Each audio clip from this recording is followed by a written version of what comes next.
नमस्कार दोस्तों। सबसे पहले तो मैं नए साल की आपको तहे दिल से बधाई दूंगा और मैं परमात्मा से दुआ करूंगा कि इस नए साल में, इस चढ़ते नए साल में आप बहुत बहुत बहुत ज़्यादा विवेकी हो जाओ। इतने विवेकी हो जाओ कि परमात्मा की हर वाणी को आप बिल्कुल सही तरीके से समझो और उसको विवेक के द्वारा अपने दिल में बसाओ, उसको ग्रहण करो और उनके बताए रास्ते पे चलो, ताकि हम सब, भारतवासियों की बात नहीं कर रहा हूं मैं, हम सब यानी जितने भी इंसान हैं इस दुनिया में, वो सब मुक्त हो जाएं, वो सब अपने धाम को चले जाएं, अपने स्वरूप में स्थित हो जाएं, ताकि ये पांच तत्व की जो काल की सृष्टि है ये हमेशा के लिए खाली हो जाए। एक भी जीव ना रहे यहाँ पे जो 84 के चक्कर काटे।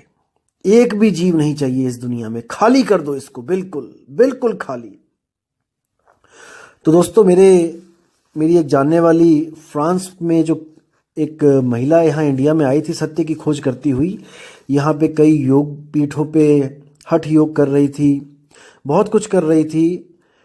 तो उसके साथ मेरी जब ज्ञान चर्चा हुई और मैंने केवल और केवल मदन साहिब की जो एक वाणी, सोई गुरु पूरा कहा है, 2 अक्षर का भेद बताए, एक छुड़ाए एक लखाए, तब प्राणी निज घर को जाए, उस दोहे को मैंने जब उसके सामने खोला तो मैं हैरान रह गया कि उसने 20-25 मिनट में ही दोस्तों सत्य को स्वीकार कर लिया। मैं हैरान हो गया, क्योंकि भारत में ही किसी को समझाना हो तो कम से कम 1 साल 1.5 साल लग जाता है इस वाणी को समझाने में, क्योंकि वो लकीर के फकीर हुए पड़े हैं हम लोग कि नहीं, मंत्रों से ही मुक्ति मिलेगी, मंत्रों के बिना नहीं मिल सकती। और मैं हैरान हो गया, उस लड़की ने 20-25-30 मिनट के अंदर हर चीज को गहराई से समझा और उसने मदन साहिब के ज्ञान के आगे सरेंडर कर दिया और उसने वहीं पे मान लिया कि जो गुरु मैंने बनाया है इंडिया में, वो गुरु पूरा गुरु नहीं है। और आज मैंने उसको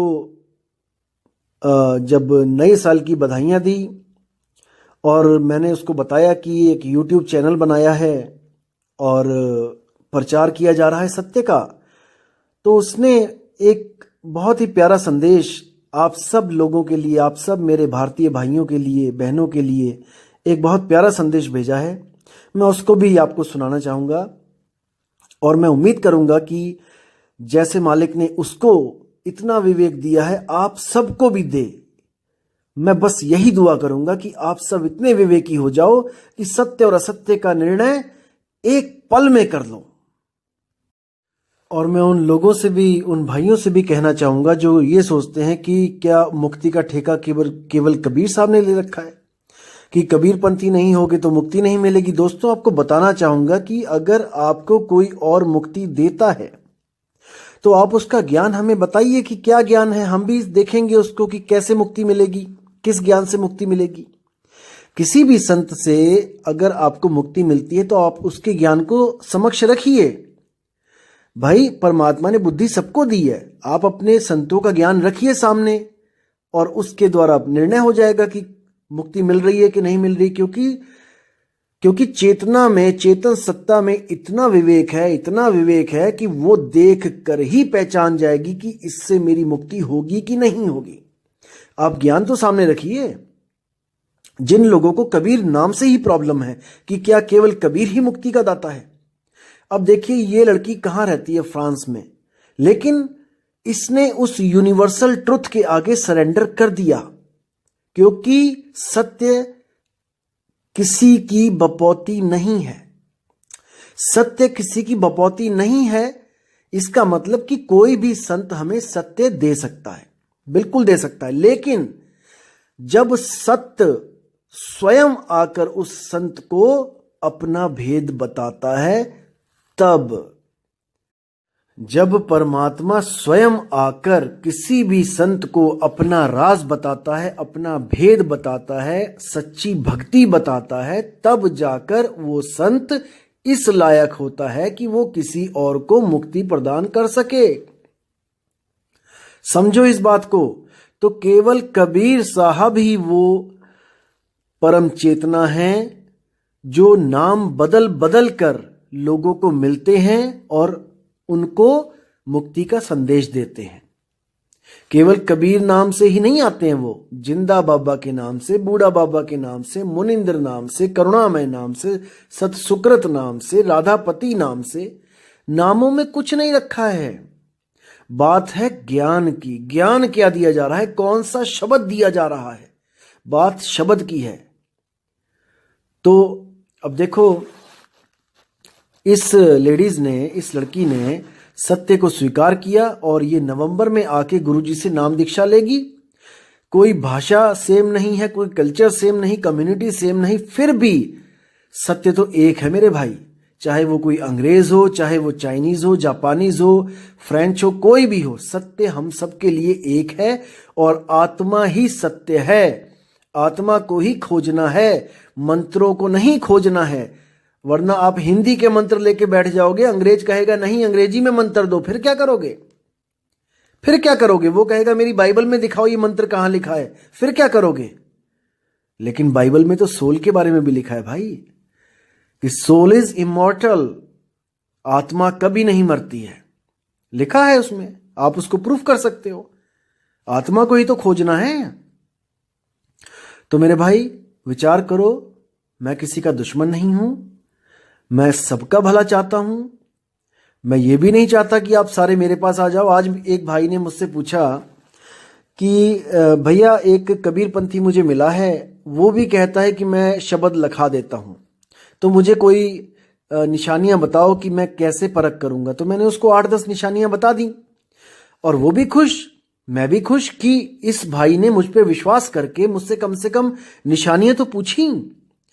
और मैं क्यों मना करूंगा उसको? मैं बिल्कुल मना नहीं करता। आपको कोई भी गुरु मिलता है, कोई भी A to Z, कोई भी, आप उससे नाम लो, लेकिन मैं आपको केवल विवेकी बनाना चाहता हूं। आपको मैं कुछ निशानियां बताना चाहता हूं, जिन निशानियों को आपने समझना है और आपने परख कर लेना है कि मेरे साथ कहीं धोखा तो नहीं हो रहा है। बिल्कुल नहीं मैं चाहता कि आप लोग हमारे साथ जुड़ें, बिल्कुल नहीं। लेकिन आप जिसके साथ भी जुड़ें, पूरे विवेक से, पूरे होशो हवास में जुड़ें, ताकि आपको धोखा ना मिले। पता लगा आप गए थे वहां पे मुक्त होने और आपको वहां पे पुलिस के डंडे पड़ रहे हैं, गोलियों के सामने खड़ा होना पड़ रहा है। अरे भाई, ऐसी मुक्ति नहीं चाहिए कि गोली लग जाए और आत्मा ही मुक्त हो जाए शरीरों से बिना अनुभव के, वो 84 में ही जाएगी। इसलिए मेरे भाई विवेक करो, विचार करो। हम सब एक ही परमात्मा के बच्चे हैं। कहने को बच्चे हैं, असल में हम अजन्मे हैं, लेकिन वो हमें बचाने आता है, हमें यहां से निकालने आता है। इसलिए हम उसको पिताजी कह देते हैं, उसको मालिक कह देते हैं, उसको बंदी छोड़ कह देते हैं। नहीं तो ना तो उसको किसी ने पैदा किया है और ना ही मुझे कोई पैदा करने वाला है। आत्मा अजन्मा है, सबकी आत्मा अजन्मी है, वो शुरू से ही है, बस बंधन में आ गई है, इसलिए इसको एक बंदी छोड़ की जरूरत है। तो दोस्तों, पहले वो संदेश सुनेंगे और फिर विचार करेंगे कि जब ट्रुथ, जो सत्य है, वो यूनिवर्सल है, तो हम क्यों एक दूसरे के बैरी हो जाते हैं, एक दूसरे के धर्मों को गालियां देते हैं? नहीं भाई, हम सब इंसान हैं, हमारा धर्म इंसानियत है। तो इसी के साथ मैं विदा चाहूंगा दोस्तों। जय गुरु बंदी छोड़ कबीर साहिब, जय गुरु बंदी छोड़ मदन साहिब, जय जय सतगुरु बंदी छोड़ वैराग साहिब जी की सदा ही जय हो। साहिब बंदगी Satnam. Hello, my dear Indian friends. I am Caroline from France, and I am a truth lover person. Because only truth is that thing which is always universal. We cannot bound the truth in any specific religion or language or any specific country. We all are from different culture and communities, but the sun, the moon, and the stars are the same for all of us. And just like the sun, the truth is the same for the whole universe. It is very great for you that you can get the knowledge of the truth almost for free on YouTube. And I hope that my friend Nitin is explaining the truth in a very easy way, because the truth is simple and it must be understandable for everyone. So I wish to all of you that you understand this supreme knowledge of truth and that you get the real salvation from the birth and death. I love you all and I wish you all the best for this new year. Thank you very much.